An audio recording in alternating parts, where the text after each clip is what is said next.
할렐루야. 사랑하는 대강의 가족 여러분, 오늘 하루도 하나님의 말씀과 동행하는 삶이 되길 소망합니다. 오늘 함께 나눌 하나님의 말씀은 열왕기상 2장 20절에서 25절 말씀입니다. 밧세바가 이르되 내가 한 가지 작은 일로 왕께 구하노니 내 청을 거절하지 마소서. 왕이 대답하되 내 어머니여 구하소서. 내가 어머니의 청을 거절하지 아니하리이다. 이르되 청하건대 수넴 여자 아비삭을 아도니아에게 주어 아내로 삼게 하소서. 솔로몬 왕이 그의 어머니에게 대답하여 이르되 어찌하여 아도니아를 위하여 수넴 여자 아비삭을 구하시나이까. 그는 나의 형이오니 그를 위하여 왕권도 구하옵소서. 그뿐 아니라 제사장 아비아달과 수르야의 아들 요압을 위해서도 구하옵소서 하고 여호와를 두고 맹세하여 이르되 아도니아가 이런 말을 하였은즉 그의 생명을 잃지 아니하면 하나님은 내게 벌 위에 벌을 내리심이 마땅하니이다. 그러므로 이제 나를 세워 내 아버지 다윗의 왕에 오르게 하시고 허락하신 말씀대로 나를 위하여 집을 세우신 여호와께서 살아계심을 두고 맹세하노니 아도니아는 오늘 죽임을 당하리라 하고 요야다의 아들 분야를 보내매 그가 아도니아를 쳐서 죽였더라. 아멘. 이제 다윗 왕은 죽고 솔로몬이 이스라엘의 새로운 왕이 되었습니다. 그런데 솔로몬이 왕위에 오르면서 가장 속상한 사람은 이 아도니아일 것입니다. 그는 다윗이 나이 많아 늙었을 때 요압 장군과 또 왕자들과 다윗의 신하들을 포섭하여 스스로 왕위에 오르려고 모반을 꾀했던 자입니다. 그는 다윗의 넷째 아들인데 그의 형들은 모두 죽었기에 왕위 계승 서열 1순위였습니다. 하지만 하나님께서는 솔로몬을 이스라엘 왕으로 세우셨습니다. 아도니아는 반란을 일으켜 반역자로 처형을 당해야만 했지만 그가 제단의 뿔을 잡고 살려주기를 간청하였으므로 솔로몬은 그를 집으로 돌려보냈습니다. 솔로몬이 그에게 큰 은총을 베풀어 목숨을 살려준 것입니다. 그런데 어느 날 아도니아가 솔로몬의 어머니인 밧세바를 찾아와 한 가지 청을 합니다. 그가 이르되 당신도 아시는 바이거니와 이 왕위는 내 것이었고 온 이스라엘은 다 얼굴을 내게로 향하여 왕으로 삼으려 하였나이다.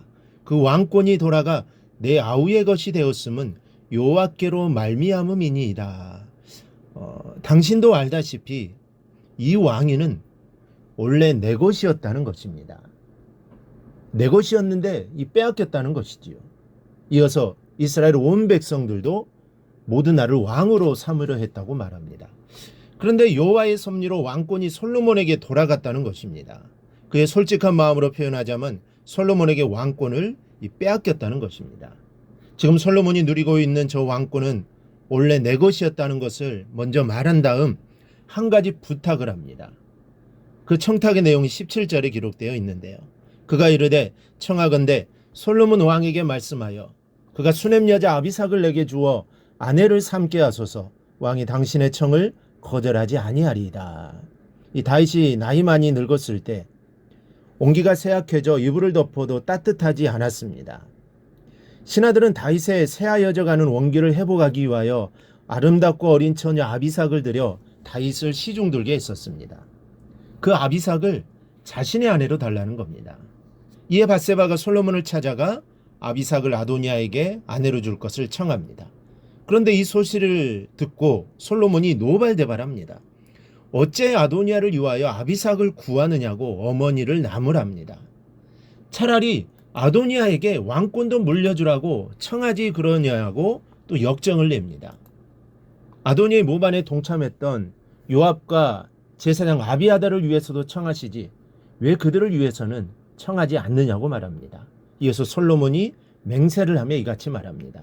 아도니아는 오늘 죽임을 당하리라. 그리고 분야의 장군을 보내어 아도니아를 처형합니다. 여러분, 아도니아가 반란을 일으켜 왕권을 노렸을 때에도 용서해 주었던 솔로몬입니다. 그런데 왜 아비삭을 달라는 그를 죽인 것일까요? 사실 왕족인 아도니아가 여자 하나를 얻기 위하여 이토록 비참한 모습을 연출하는 것이 이상하게 보일 수도 있습니다. 그러나 아도니아가 아비삭을 아내로 달라고 요구한 것은 밧세바가 미처 눈치채지 못한 음모, 즉 왕권 찬탈을 위한 것이었습니다. 이 고대에는 왕의 아내나 첩을 취할 수 있는 사람은 오직 후계자만이 가능했습니다. 다시 말해 왕만이 전 왕의 여자를 취할 수 있는 권한을 갖고 있었던 것입니다.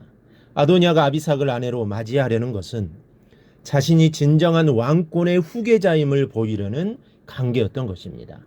아도니아는 한때 반역을 꾀했지만 솔로몬의 관용으로 평생을 조용히 평화롭게 살 수 있었습니다.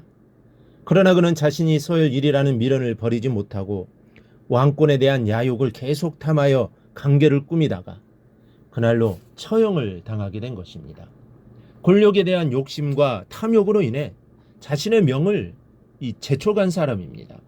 여러분, 우리가 버려야 할 것은 빨리 버려야 합니다. 그런데 아도니아는 어리석게도 버리지 못했습니다. 그로 인해 이 죽임을 당하는 비극을 초래하게 되었던 것입니다.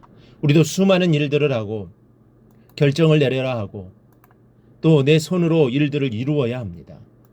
그런데 기도하는 가운데 하나님께서 이것은 아니다 하시는 것은 우리가 과감하게 내려놓아야 합니다.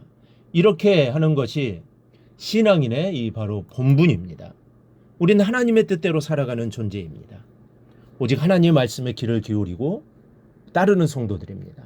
우리는 이 말씀을 명심하고 늘 기도함으로 하나님의 뜻을 구하고 그 뜻대로 살아가야 합니다. 그리고 하나님이 아니다라고 말씀하시면 과감하게 그 일들을 내려놓을 수 있는 저와 여러분이 되기를 바랍니다. 그래야 할 때 우리가 하나님의 말씀대로 살아가는 우리가 복된 삶을 살아가게 되는 것입니다. 이 말씀 명심하고 살아가는 우리 성도들이 되기를 주님의 이름으로 축원합니다. 오늘 묵상한 말씀을 굳게 잡고 삶으로 실천하며 살아내는 대강의 모든 성도들이 되기를 축복합니다.